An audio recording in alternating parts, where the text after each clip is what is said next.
મિત્રો, આજે ખૂબ વ્યથિત હૃદય મારે આજની યુવા પેઢીને, દીકરા દીકરીઓને મારે એક વાત કરવી છે.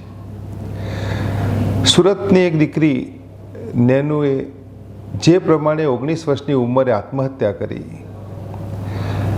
જે કોઈ જવાબદાર હોય પણ આ પ્રકારના સમાજના અસામાજિક તત્વો પૈકીના કોઈ પણ જવાબદાર વ્યક્તિએ કે યુવાને આ દીકરીના ઉપર પ્રેશર લાવ્યું હશે અને એના કારણે આ દીકરીએ આત્મહત્યા કરી હશે, ત્યારે સ્વાભાવિક છે કે આ એક આત્મહત્યા સમાજ અને સરકાર માટે એક પ્રશ્ન મૂકીને જાય છે.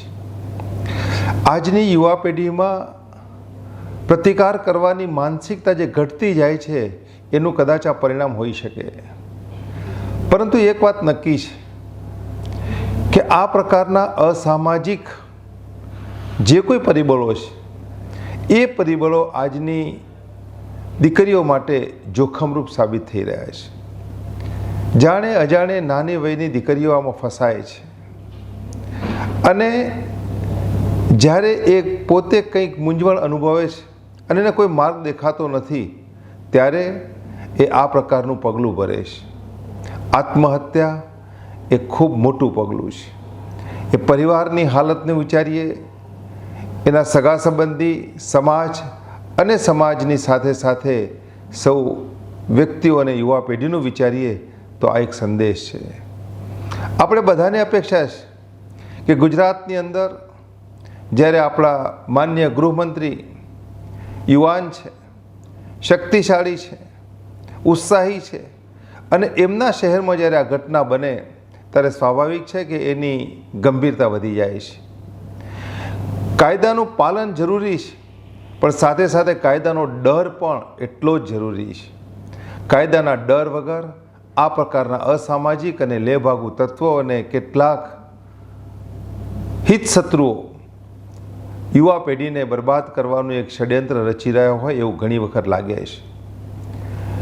પ્રેમની અંદર નિષ્ફળતા હોય, લવ જેહાદની બાબત હોય, જમીનના પ્રશ્નો હોય, કોઈ પરિવારની સતામણી હોય, આવા બધા પ્રશ્નોને લઈને ઘણી વખત કોઈ પરિવાર પોતાનું જીવન ટૂંકાવે છે, કોઈ વાર આ પ્રકારની દીકરીઓ કે દીકરાઓ જીવન ટૂંકાવે છે, ત્યારે સમાજ અને સરકાર માટે આ પ્રશ્ન બની જાય છે. સમાજના આગેવાનો સતત સમાજની ચિંતા કરે છે અને એ સંજોગોમાં જ્યારે આવું થાય છે ત્યારે સમાજના આગેવાનોને પણ એનું ખૂબ જ દુઃખ થાય છે. મારે આજની યુવા પેઢીને કહેવું છે કે તમે શા માટે આપઘાત કરો છો. મારા દીકરીઓને કહેવું છે કે તમે તમારા પર્સની અંદર એક નાનું 6 ઇંચથી પણ નાનું એક આ પ્રકારનું ત્રિશૂળ તમે રાખો. સ્વરક્ષા માટે રાખો. સ્વરક્ષા માટે, સ્વરક્ષણ માટે પ્રતિકાર કરવો એ ગુનો નથી. અને પ્રતિકાર કરવાની માનસિકતા એટલા માટે મિત્રો બનાવવી પડશે કે સમાજમાં અસામાજિક તત્વો અને કેટલાક હિંસક તત્વો વરુના સ્વરૂપની અંદર સમાજની અંદર વેશ બદલીને ફરી રહ્યા હોય છે. ત્યારે સ્વયં તૈયાર થવું પડે. અને દીકરીઓને મારે કહેવું છે કે તમે દુર્ગાનું સ્વરૂપ છો, તમે મા કાળીનું સ્વરૂપ છો, તમારામાં શક્તિ છે. આપણે બધા જ શક્તિના ઉપાસકો છીએ.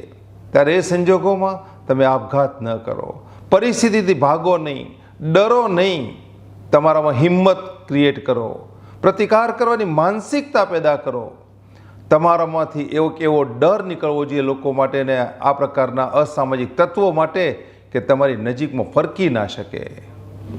એ પ્રકારની એક માનસિકતા ક્રિએટ કરો. આજની યુવા પેઢી નાના મોટા પ્રશ્નોને લઈને જે પ્રમાણે ફ્રસ્ટ્રેટ થતી જાય છે, ન કરવાનું કરી બેસે છે, ત્યારે સમાજને દુઃખ થાય છે. મિત્રો, આપણે યુવા પેઢીને સશક્ત અને મજબૂત બનાવી છે, પ્રતિકાર કરતી, જોશ અને જુસ્સા અને જનૂન સાથેની બનાવી છે. ત્યારે એ યુવા શક્તિમાં આપણે ઇન્વેસ્ટમેન્ટ આ કરવાનું છે કે એના વિચારોને મજબૂત કરવાના છે. દીકરીએ જે કંઈ પગલું લીધું છે એ પગલું સમાજ માટે જરૂર એક દુઃખદાયક છે. અને સમાજના આગેવાનો, સમગ્ર સમાજના, આ કોઈ એક સમાજની દીકરીને ધ્યાને લઈને આ પ્રશ્નને મૂલવી ન શકાય. આ એક સમગ્ર સમાજની એક દીકરી છે, એક નારી શક્તિ છે. નારી શક્તિ સાથે થયેલું અપમાન કે જે પ્રકારની ઘટના બની છે એને એ રીતે મૂલવવી જોઈએ કે નારી સાથે થયેલું આ પ્રકારનું વર્તન ને એના ઉપર થયેલું પ્રેશર એ આત્મહત્યાનું જો કારણ બનતું હોય તો એવા કોઈ પણ તત્વો હોય, જે બી જવાબદાર વ્યક્તિઓ તત્વો હોય, એને અવશ્ય કડકમાં કડક સજા થવી જોઈએ. ગુજરાતની અંદર કાયદોનો એક ડર પેદા થવો જોઈએ. આપણે બધા જ ઈચ્છીએ કે આ પ્રકારનો ડર એ ક્રિએટ થાય, જેથી કરીને આ પ્રકારના કૃત્ય કરતા લોકો 100 વાર વિચાર કરે.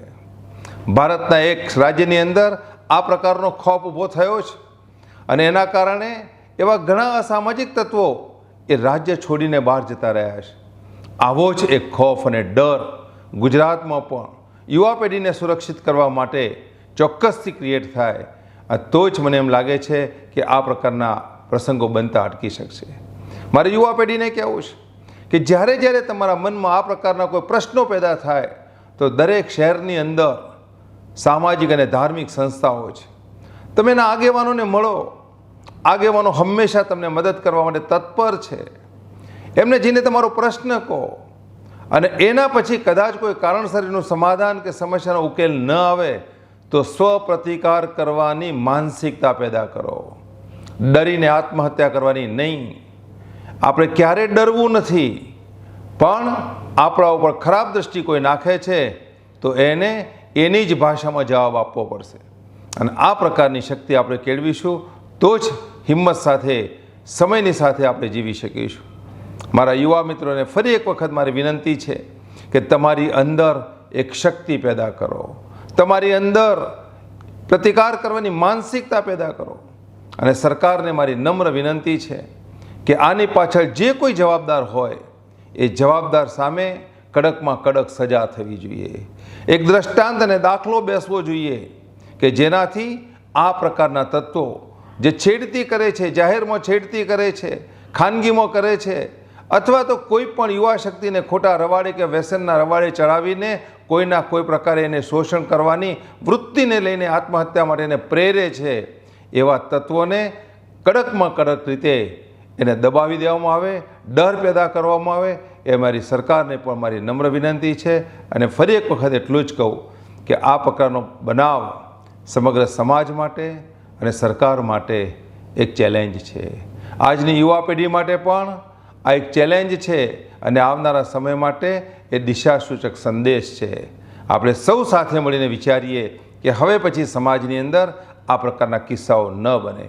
હું એટલું કહી શકું કે આજે વિશ્વ ઉમિયાધામ અમદાવાદમાં જે મંદિરનું નિર્માણ કરી રહ્યું છે, વિશ્વનું ઊંચામાં ઊંચા મંદિરનું નિર્માણ કરી રહ્યું છે, એક શક્તિનું મંદિર બનાવી રહ્યું છે, સનાતન શક્તિના પ્રતીકનું મંદિર બનાવ્યું છે, તો એટલા માટે જ કે મંદિરમાંથી શાંતિની સાથે શક્તિ મળે, ઉર્જા મળે, પ્રતિકાર કરવાની શક્તિ મળે અને મંદિર એ જ શક્તિનું એક માધ્યમ બને અને આવનારા દિવસોમાં સમાજના વિકાસનો આધારસ્તંભ બને.